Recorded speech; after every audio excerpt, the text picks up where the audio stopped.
دا نر دعوت دی نر سړی غواړي سلفیت دعوت د سلفیت عقیده د کتاب او سنت خدمت دا به موږ کوو. که زمونږ مال پکې ځي یو ځل نه زر کره دې لاړ شي.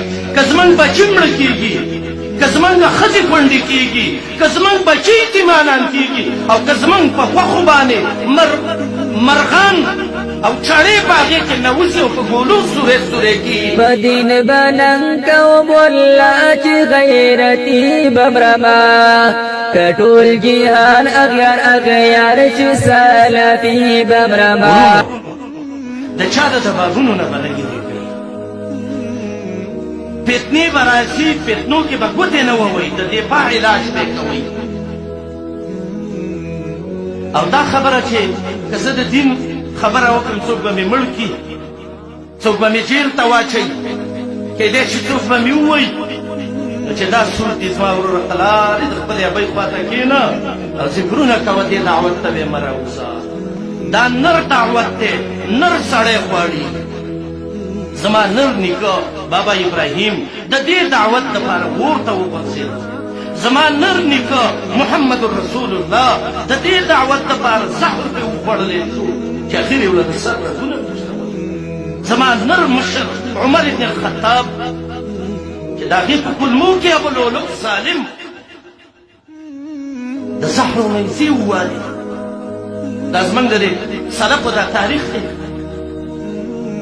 که دا موږ یو چې نن پلانې شهید کړو، پلانې شهید کړو، پلانې شهید کړو، الحمدلله دین نه دی ختم شوی. دا پخوانی ریکارډ دی روان دی. سعید ابن جبیر علما وایي په دې دین باندې د ده نه سر ځای کړی شوی، د سعید ابن جبیر نه سر وارته و.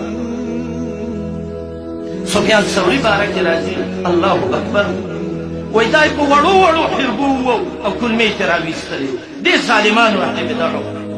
امام شافعي رحمت الله علیه باره کې راځي ضربه بالحروات په لخ کې وو او په ډانګو کې امام شافعي رحمت الله علیه مات. امام طبري کمره کې بند ومات محصورا او د ولږې او د تندې نه کمره کې غریب شهید شو.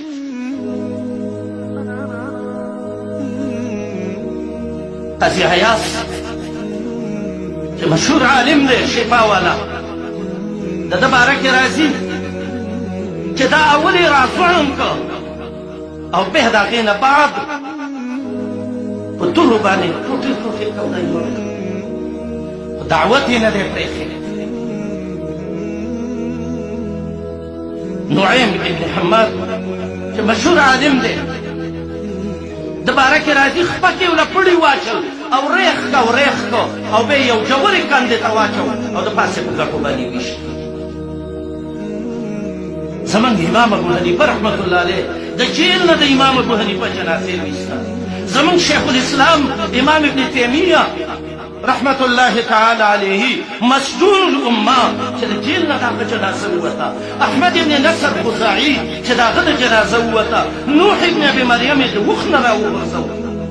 نن که زمونږ یو شیخ شهید کي، زمونږ یو عالم شهید کي، نو دا یېره به په هغه چای کې نه مني او چې سړی کال له ځان ته غریب وایي نو څه کالې دي ووایي کاله پورې سوچونه خو ورته نه وي.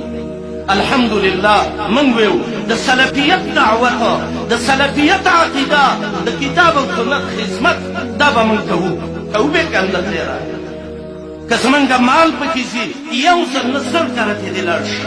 که زمونږ بچي مړه کېږي، که زمونږ ښځې کونډې کېږي، که زمونږ بچي یتیمانان کېږي، او که زمونږ په غوښو باندې مرغان او چاړې په هغې کې نوځي او په ګولو سورې سورې کېږي. رب الکعبه مې دې قسم وي چې موږ پرې خوشحاله یو او دا خپل سعادت ګڼو. اذا كانت الاجساد للموت خلقت فموت سبيل الله بالمرء اجمل. مرګ به راځي، تاوان به راځي، جیلونه به راځي، دا ټول دې راشي خیر دی، خو فیا لیت بیني و بین الله عامر. بس چې الله سبحانه وتعالی زموږ نه خوشحاله وي، الله دې زموږ نه خوشحاله شي. او ابن قیم وایي موږ داسې یو ړنده زمانه کې راغلي وو، وایي تمیز نه دی معلوم. والله لو خالفت نص رسوله نصا صریحا واضح التبیان. وایي قسم په الله که د قرآن او حدیث صحیح خلاف وکړې ته او وتبعت قول شيوخهم او غيرهم ويجي ربلاني شيخ او بزرگ سميلي دي لو كنت المحقق صاحب العرفاني خلق ويا رقم محقق عالم دي بس دا علم سٹي دي الله نور بيداي حتى اذا خالفت اراء الرجال وجد خلق دا ريغانو خلافو كي تصد وجنا لسنة المبعوث بالقرآن وجد السنة محمد رسول الله لا طبعا وفتوی لگئی نادو علیک ببدعة وضلالة یا بدتی دیو یا گمراه دی کافر دی کنو قالو و بتکفیره قولانی او بے رستوی بل ینظرون الیک شزرا مثل ما نظرت طیوس الى عسل جوبانی دسترگی پا گدونو بلتا دسی گوری لکه بیزو کی اغا سرکش بیسا اغا چه دا چوپان هم ساتا گوری اللہ دی زمان دا استاذ استقامت نصیب کی اللہ